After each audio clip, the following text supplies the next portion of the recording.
নারায়ণং নমস্কৃত্য নরং চৈব নরোত্তমং দেবীং সরস্বতীং ব্যাসং ততো জয়মুদীরয়ে।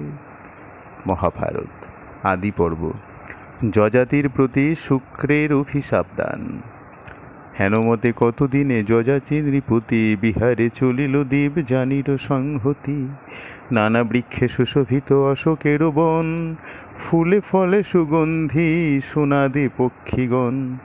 দেবযানী সহ ক্রীড়া করে নৃপবর, শর্মিষ্ঠা এলো সেই বনের ভিতর। বিহারে চলেছেন দেবযানীর সাথে যযাতি রাজা সেই অশোকের বনে। সেখানে শর্মিষ্ঠা এসেছে। শর্মিষ্ঠার 3 পুত্র পিতারে দেখিয়া, রাজার নিকটে সব যাইল ধাইয়া। যযাতি রাজা দেবযানীর সাথে বসে আছে। শর্মিষ্ঠার পুত্ররা রাজাকে দেখে পিতার কাছে সবাই ছুটে চলেছে। সুন্দর কুমার 3 দেখি দেবযানী, জিজ্ঞাসিল কার পুত্র কহ নৃপমণি। মৌনেতে রহিল রাজা, না দিল উত্তর, কুমার গণেরে তবে পুছিল সত্তর। রাজাকে জিজ্ঞেস করছে, এই যে 3টে সুন্দর তনয়, এরা কার পুত্র? রাজা তো কোনো উত্তর দিল না। কুমারদের কাছে গিয়ে রানী জিজ্ঞাসা করছে, কি নাম তোমরা, ধরো কাহারু নন্দন, সত্য কহ হেথায় আইলা কি কারণ। দেবযানী বলে, যদি এতে কো বচন, প্রত্যেকে আপন নাম কহে 3 জন। দেবযানী জিজ্ঞাসা করবার পর ওরা 3 জনেই 3 জনের নাম বলল। শর্মিষ্ঠা নামেতে আমার সবাকার মাতা, রাজারে দেখাই বলে এই মোর পিতা। আমাদের সকলের মা শর্মিষ্ঠা, আর ওই যে রাজা দেখতে পাচ্ছেন উনি আমাদের পিতা। এত বলে গেল 3 রাজার নিকটে, প্রণিপাত করি দাঁড়াইল করপুটে। দেবযানী ভয়ে রাজা কিছু না বলিল, বিরস বদনে 3 শিশু বাহুরিল।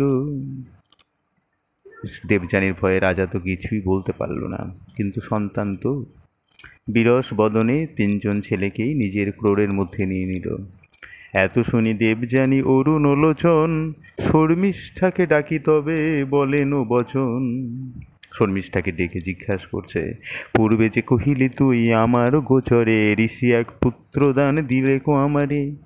এক্ষণে তোমার কথা হইল বিদিত, শর্মিষ্ঠা শুনিয়া তাহা হইল বিস্মিত। তুই যে বলেছিলি যে ঋষি এসে তোকে পুত্র দান করে গেছে। শর্মিষ্ঠা তো বিস্মিত হয়ে গেছে দেবযানীর এরকম কথা শুনে। করজোর করিয়া শর্মিষ্ঠা কহে বাণী, ধর্মে নাহি খাটি আমি শুনো ঠাকুরানী। তুমি মোর ঈশ্বরী তোমার রাজাপতি, সে কারণে মোর ভর্তা হইলা নরপতি। সেবিকার পুত্রগণ তোমারও সেবক, ক্রোধ পরিহর মোর দেখিয়া বালক। শর্মিষ্ঠা হাত জোর করে দেবযানীর সামনে বলছে, তুমি তো আমার ঈশ্বরী, তাহলে তোমার যে রাজা সেও তো আমার ঈশ্বর। আর এই যে পুত্ররা দেখতে পাচ্ছ, আমি যখন তোমার সেবক, আমার পুত্ররাও তোমার সেবক, তুমি তোমার ক্রোধ পরিহার করো। দেবযানী বলে, তুই সেবিকা হইয়া মোর স্বামী ভোগ করো, ভয় না চিন্তিয়া। ক্রোধ দেবযানী তবে রাজা প্রতি বলে, শুক্র বাক্য লঙ্ঘন করিলে অবহেলে। ও, তুমি শুক্র আচার্যকে লঙ্ঘন করেছ। গুরু বাক্য লঙ্ঘি করো সেবিকা গমন, জানিলাম মহাপাপী তুমি হে রাজন। আর না রহিব আমি তোমারও সদন, এত বলি দেবযানী করেন ক্রন্দন। আমি আর তোমার কাছে থাকতে পারবো না। কাঁদিতে কাঁদিতে যান জনকের ঘর, বিনয় করিয়া রাজা বুঝান বিস্তর। রাজার বিনয় বাক্য না শুনিল কানে, দেখিয়া নৃপতি ভয় বড় পায় মনে। পাছে নাহি চাহে ক্রোধে যাই শীঘ্র গতি, পাছে পাছে নরপতি চলিল সংহতি। চলে যাচ্ছে বাবার বাড়ি। রাজা তার পেছনে পেছনে ছুটছে। শুক্রের সম্মুখে গিয়া হইল উপনীত, প্রণাম করিয়া কহে রাজারও চরিত। জানিয়ে দিল শুক্রাচার্যকে সমস্ত কথা। অবধান কর পিতা মোর নিবেদন, অধর্মে প্রবৃত্ত হইল যযাতি রাজন।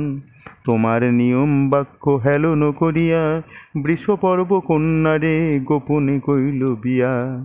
3 পুত্র জন্মাইল তাহার উদরে, দুর্ভাগা করিল মোরে রাজা অবিচারে। কন্যার বচন শুনি ভৃগুর নন্দন, ক্রোধ করি রাজারে বলিল ততক্ষণ। সর্বধর্ম জ্ঞাত তুমি পরম পণ্ডিত, মম বাক্য লঙ্ঘ রাজা এখন বিহিত। যযাতি, তুমি তো সর্বধর্ম জ্ঞাত, তুমি তো পরম পণ্ডিত ব্যক্তি, তুমি আমার কথা লঙ্ঘন করলে এটা তো ঠিক হয়নি। গুরু বাক্য নাহি মান করি অহংকার, এই পাপে অঙ্গে জড়া হইবে তোমার। তুমি গুরু বাক্য মানতে চাওনি, এই পাপে তোমার শরীরে জড়াই পূর্ণ হবে। শুনিয়া শুক্রের সাপ কম্পিত হৃদয়ে, করজরে করি রাজা বলিল বিনয়ে। মোর কোন শক্তি প্রভু তোমার লঙ্ঘিতে, সর্বধর্মা ধর্মমুনি গোচর তোমাতে। সত্য কহি তব পাশে শুনো তপোধন, কাম ভাবে শর্মিষ্ঠারে না করি বরণ। ঋতুদান শর্মিষ্ঠা যাচিল বারম্বার, সে কারণে ঋতু রক্ষা করিলাম তার। আপনি তো সর্বাধর্ম ধর্মমুনি, আপনি তো সবই জানেন। আমি কামভাবে শর্মিষ্ঠাকে কখনোই বরণ করিনি। শর্মিষ্ঠা ঋতুদানের জন্য বারবার আমার কাছে মিনতি করে বলল, সেই জন্যই আমি তার ঋতু রক্ষা করেছি। ঋতু রক্ষা তরে নারী হইলে প্রার্থিত, না পুরালে মহাপাপে হয় নিপতিত। নপুংসক হইয়া জন্মে লভে ক্ষিতিতলে, নরকের মধ্যে গিয়া পড়ে অন্তকালে।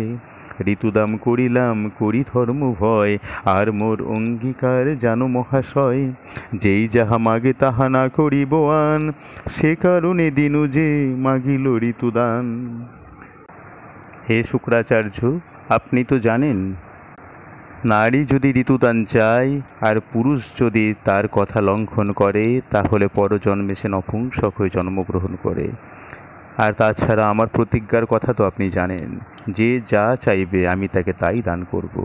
সেই কারণেই আমি তার ঋতুদান করেছি। শুক্র বলে ধর্ম ভয় করিলা বিচার, মোর বাক্য ভয় নাহি এত অহংকার।